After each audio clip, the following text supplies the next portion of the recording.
Good morning, students. Welcome to second lecture. In last class, we discussed about some of the basic terms that are electron device, electronic circuit, valency band, conduction band, forbidden band. Now, we will discuss the question of materials. So, in last class, we defined valency band. It's the band of energy levels which are closer to the nucleus. An electron present in the valency band is called bound electron since it cannot move freely when external electric field is applied. And conduction band, it is band of energy levels which are far away from the nucleus. An electron present in the conduction band is called free electron or conduction electron because it can move freely when external electric field is applied.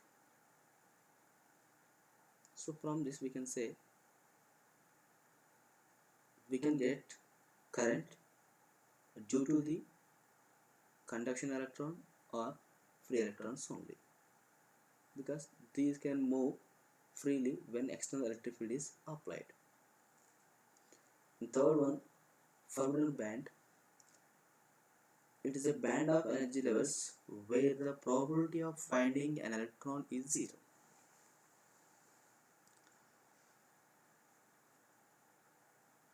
That means in between the conduction band and valency band,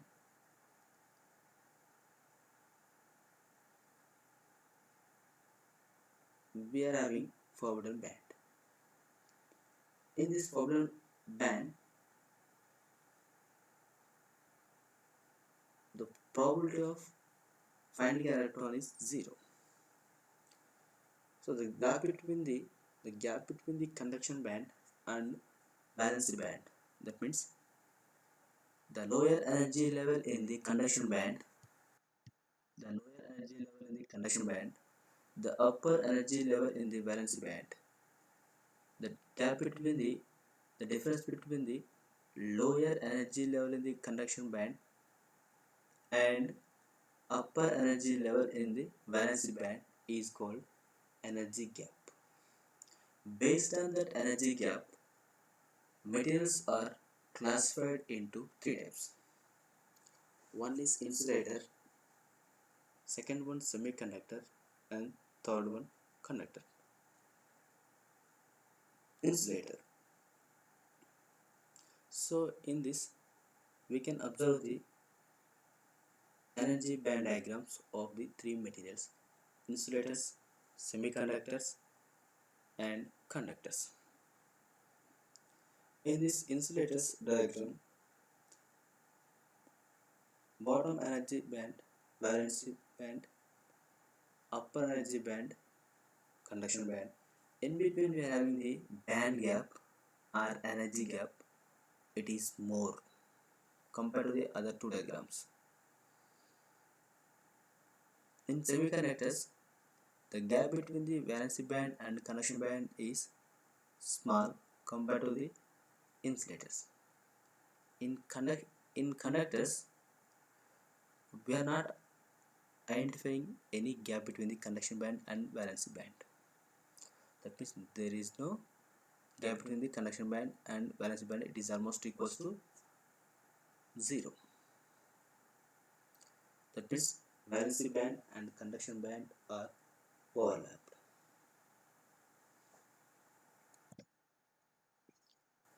A material having the large energy gap, that means more than 5 electron volt, is called insulator. So when we are having the more energy gap, the electrons in the valency band does not move from the valency band to conduction band.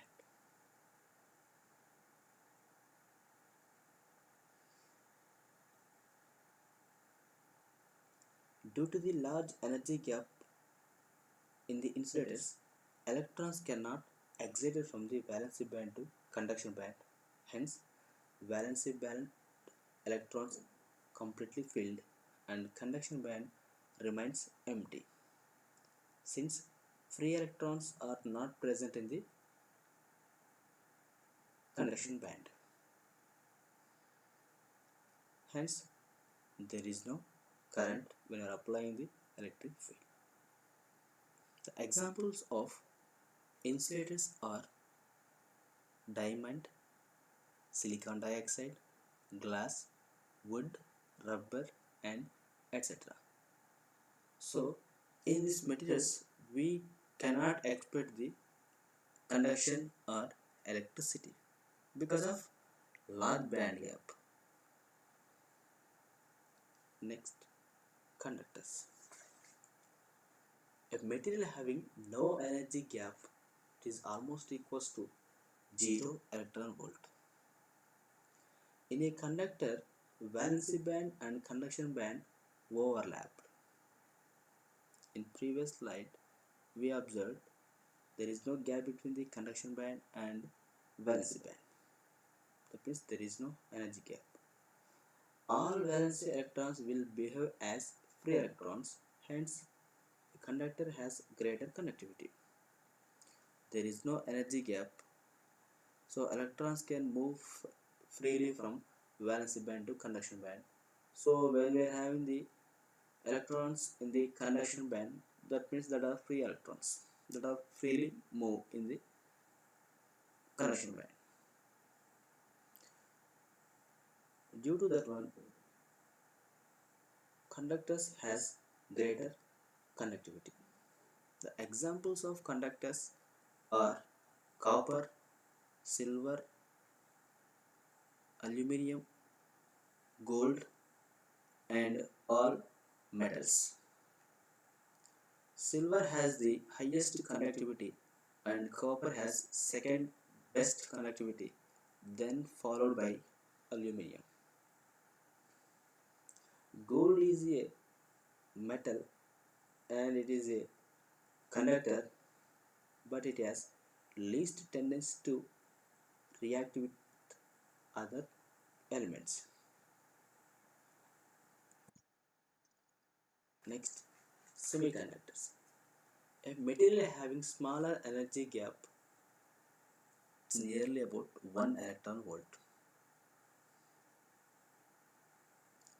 At 0 Kelvin, thermal energy becomes 0. Therefore, electrons cannot be excited from valency band to conduction band. At 0 Kelvin, thermal energy becomes 0. Therefore, electrons cannot be excited from the valency band to conduction band. Hence, semiconductor behaves as insulator at 0 Kelvin. So, when no electron is excited from the valency band to conduction band, there is no free electrons in the conduction band. Even when applying the external electric field, there is no current. So, at 0 Kelvin, the semiconductor behaves as insulator because it has filled valency band and empty conduction band. When temperature is increased, thermal energy will be supplied to electrons present in the valency band. If a valency electron receives sufficient thermal energy, that means more than the energy gap of material, then it moves into conduction band and becomes a free electron. At the same time, a vacancy or empty energy level in valency band is called hole. Now this hole become positive charge. When external electric field is applied, what happens in the semiconductor? When external electric field is applied, free electrons travels inside the conduction band, which results the free current, free electron current. Hole travels within the valency band, which results in hole current. Net current in a semiconductor is a combination of electron current plus hole current.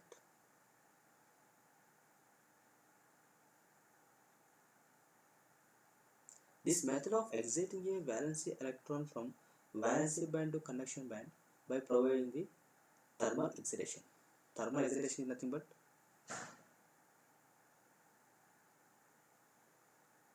increasing the temperature. Examples of semiconductors are graphite, silicon, germanium. You can observe these three elements are belongs to the fourth group. In fourth group, we are having the carbon, silicon, germanium, tin, and lead. So one form of carbon is graphite, and other form is diamond. Diamond is acting as an insulator because of large energy gap, and graphite is acting as a semiconductor because of small energy gap.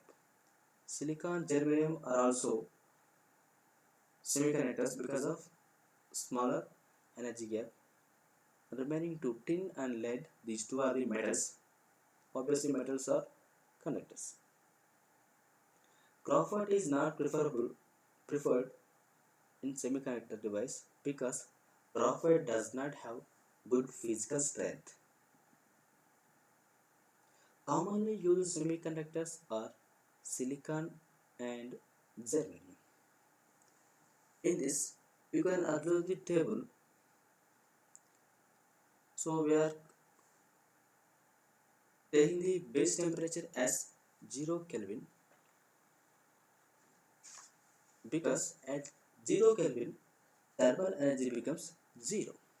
Therefore, electrons cannot be excited from valency band to conduction band.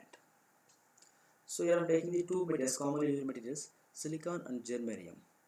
Silicon energy gap at 0 Kelvin is 1.2 electron volt.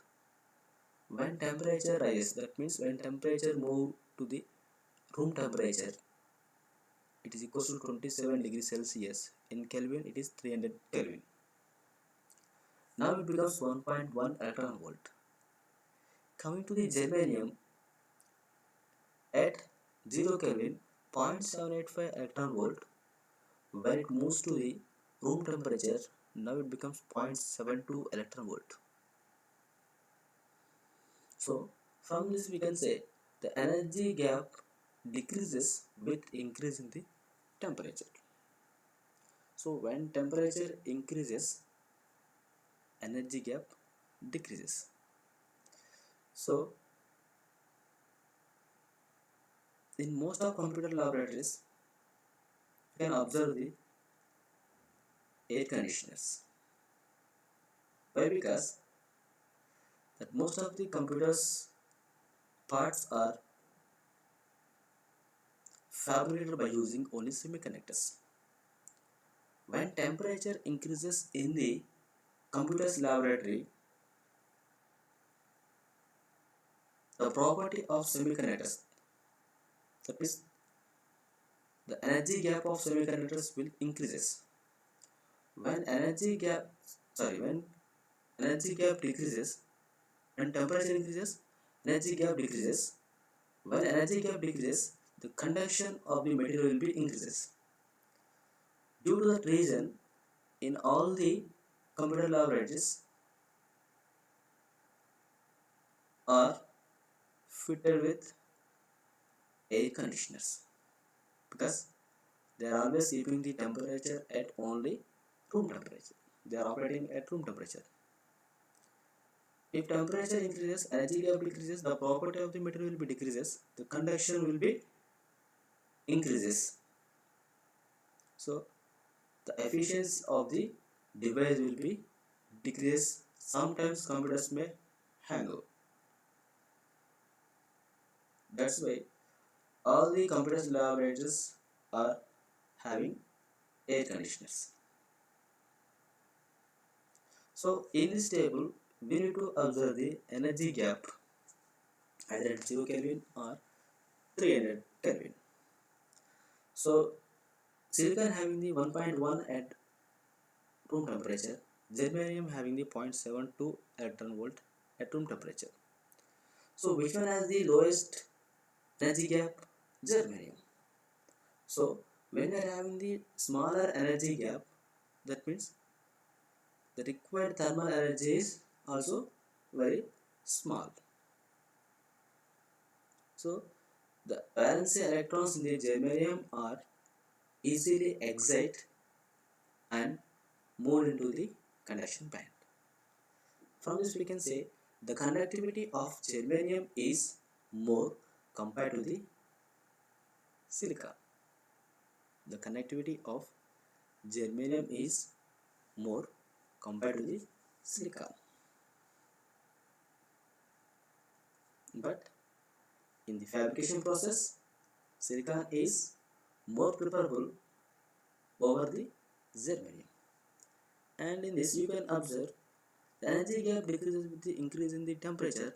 So that can be calculated by using the below mentioned two formulas. Here the T is temperature in the Kelvin. Advantages of silicon over germanium. In general, silicon is more preferable over a germanium in the fabrication of electronic device due to the following reasons. It is easier to form silicon dioxide, which makes fabrication process easier. What is the necessity of silicon dioxide? While fabricating the integrated ICs or any electronic device, we require the insulation material. So, insulation material is silicon dioxide. So, making the silicon dioxide by using silicon is very easy compared to the germanium materials. So, in the fabrication process, forming silicon dioxide is very easy. That's why we prefer the silicon over germanium. And second reason, silicon device can be operated over a wide range of temperature. That means minus 70 degrees Celsius to 125 degrees Celsius. So you can operate that silicon device minus 70 degrees Celsius to plus 125 degrees Celsius. The efficiency of device will not change in this range of temperatures. Silicon is available in large quantities in the form of silica or sand. And next one, silicon device have smaller leakage current. Leakage current is unwanted current. So as a electronics engineer, we are always choosing zero leakage current. So leakage current is common in silicon and germanium, but compared to the germanium, silicon device have smaller leakage current.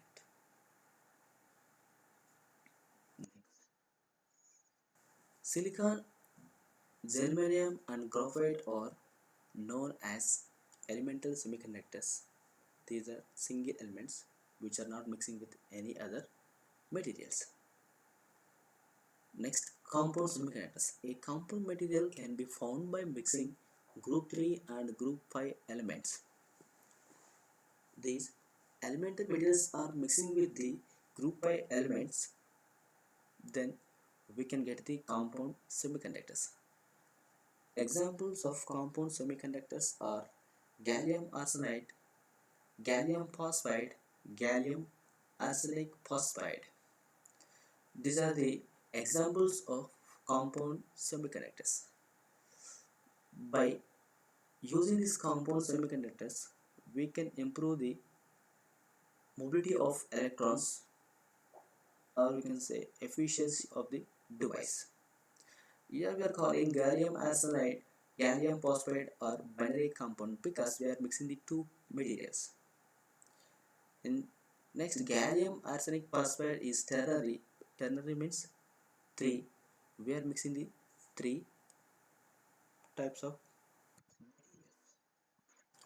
Next, conduction in metals. Metals have metallic bonding. Each metal atom donates its valency electron and converts into a positive ion. These donated electrons will be present over a surface of a metal. The forces of attraction between the positive metal ion and donated electron will keep the ions together. This is called metallic bonding. Let's take an example. Sodium is a metal having 11 electrons. 1s2, 2s2, 2p6, 3s1. This 1s2, 2s2, 2p6 are the innermost electrons. These are bounded electrons. 3s1 is the valence electron, outermost shell electron. Each sodium atom donates one valence electron and converts into positive ion. Converts into positive ion. Distributed over the surface of the metal and they keep it randomly because of thermal energy. Since thermal movement is random, net current will be zero. Net current will be zero. Behavior of free electrons is similar to the behavior of gas molecules. When external electric field is applied, free electrons travel in a direction opposite to the direction of electric field and thereby current flow occurs. When electric field is applied, electrons travel in a zigzag path because of collisions with metal ions. When electric field is applied, electrons travel in a zigzag path because of collisions with metal ions. When we are having the collision between the metal ions and electrons, we need to learn some of the new terms that are main free path, drift velocity, mobility. These are the terms. Main free path. When external electric field is applied, electrons travel in a zigzag path because of collision between the metal ions. So here we are having the when we are applying the electric field, we can observe the collision between the electrons and metal ions. Now mean free time is defined. It is denoted with the tau c. It is the average time interval between the two collisions. The average time interval between the two collisions called mean free time. It is also called as scattering time or relaxation time. Next, mean free path. It is average distance traveled by an electron between two collisions. The average distance traveled by electron between two collisions. Third one, drift velocity. It is the velocity at which the electron travels between two collisions. Drift velocity can be calculated by using the conservation of momentum.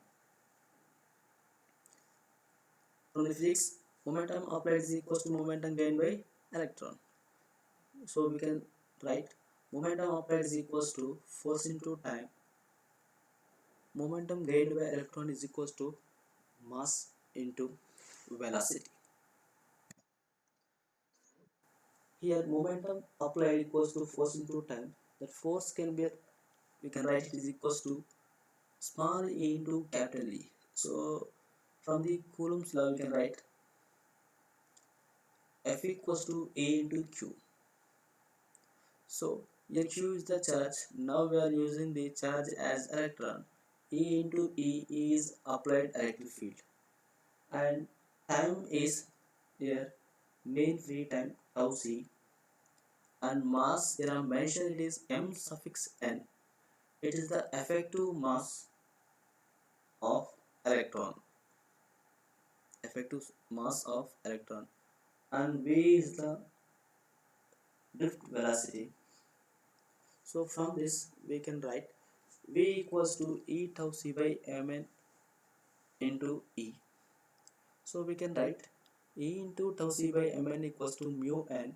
Here mu n is the mobility of electron. So from this we can write drift velocity v equals to mu n into e, and here mn is the effective mass of an electron and mu n is the mobility of electron. Mobility of electron is nothing but free movement of electron is mobility. So mobility is measured, mobility is measure of how freely electron can move. Greater mobility indicates that electron is able to move freely. Two types of charge carriers, electrons and holes. Compared to the holes, electrons having the greater mobility. That means electron is able to move freely compared to the holes. Mobility is also written as drift velocity per unit electric field. So we can write mu equals to v by e. It is also equals to mu equals to e tau c by mn. Units of mobility is meter square per volt second. Drift velocity equals to meter per second. Electric field equals to volt per meter. Now we can write meter square per volt into second, where mn is the effective mass of electron. Effective mass of electron is nothing but it is the mass of an electron in a crystal where large number of forces acting on electron. Generally, electron having the mass it is equals to 9.1 into 10 power minus 31. This mass is the rest mass or true mass. It is calculated when the electron in the vacuum where no forces acting on electron. Rest mass or true mass is nothing but mass of an electron in vacuum where no forces is acting on the electron. It is 9.1 into 10 power minus 31 kg. The Mn is the effective mass. It's the mass of an electron in a crystal where large number of forces are acting on electron.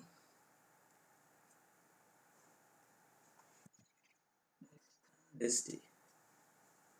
Current density is defined as current per unit area. J equals to I by A. Consider a metal wire of length L and the area of cross section is A. Let N be the concentration of free electrons and or density of free electrons, nothing but number of free electrons per unit volume. So we can write volume charge density rho v equals to number of electrons into charge of electron n into E. Okay. Now we can define the current equals to rate of charge flow I equals to Q by T. So charge equals to total charge equals to what we can write? Volume charge density into volume. So I equals to rho v into volume by T time. And I equals to rho v, what we can write? Number of free electrons per unit volume, it is N into E. And volume equals to length into breadth into width, and it is also equals to length into area. So we have written I equals to n into E into L into A by T, and current density J equals to I by A. Current density J equals to I by A. So we can write is equals to n into E into L by T. Here L is the length and T is the time. So we can write it is equals to velocity. So J equals to n into E into B. And we already know the velocity equals to mu into E. Now we have written J equals to n into E into mu into E, and here I am considering the n into E into mu as constant. It is sigma. Now it becomes J equals to sigma E. Here the sigma is conductivity of the conductor. Clear? It is also called as point form of Ohm's law.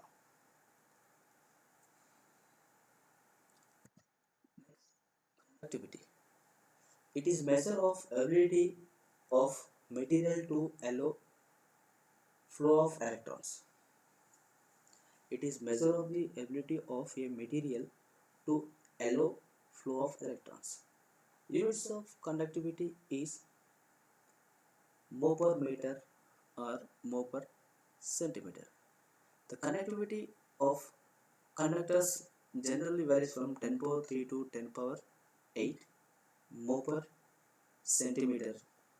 For semiconductors, the conductivity is 10 power minus 8 to 10 power 3 mho per centimeter. For insulators, 10 power minus 18 to 10 power minus 8 mho per centimeter. So from this we can observe conductivity is more in conductors, then after conductivity is moderate in semiconductors, next conductivity is poor in insulators. Next, resistance. We already know it is equals to R equals to rho L by A. Rho is resistivity of the material and L is the length of the material or wire. A is the cross sectional area. Next, resistivity. It is the reciprocal of conductivity. It is nothing but rho equals to 1 by sigma. It is equals to 1 by Ne mu n. The units of resistivity is ohm into meter. So now I'm giving you a problem. Calculate the mean free time and mean free path of an electron having mobility 2000 centimeter square per volt second. Full stop. Assume effective mass is equals to 0.25 m and thermal velocity of electron is 10 power 7 centimeter per second. So in this problem we need to calculate the mean free time and mean free path of electron when mobility of electron is 2000 centimeter square volt into second. Here effective mass Mn is equals to 0.25 into m. So what is the m? Here m is the rest mass or true mass. That effective mass is equals to 0.25 into 9.1 into 10 power minus 31 kg. And thermal velocity of an electron is 10 power 7 centimeter per second. So from this data we can calculate the mean free time and mean free path. Yes, first we need to convert all the values into either in SI or in CGS mode. Now mobility of electron can be written as 0.2 meter square per volt second, and effective mass of the electron is 0.25 into m is nothing but 9.1 into 10 power minus 31, and mobility of the electron is equals to mu equals to E into tau c by mn. From this we can calculate the tau c. It is nothing but mean free time, and mean free path L equals to what we can write? Thermal velocity into tau c. Yes, this is all for you and practice it. Thank you.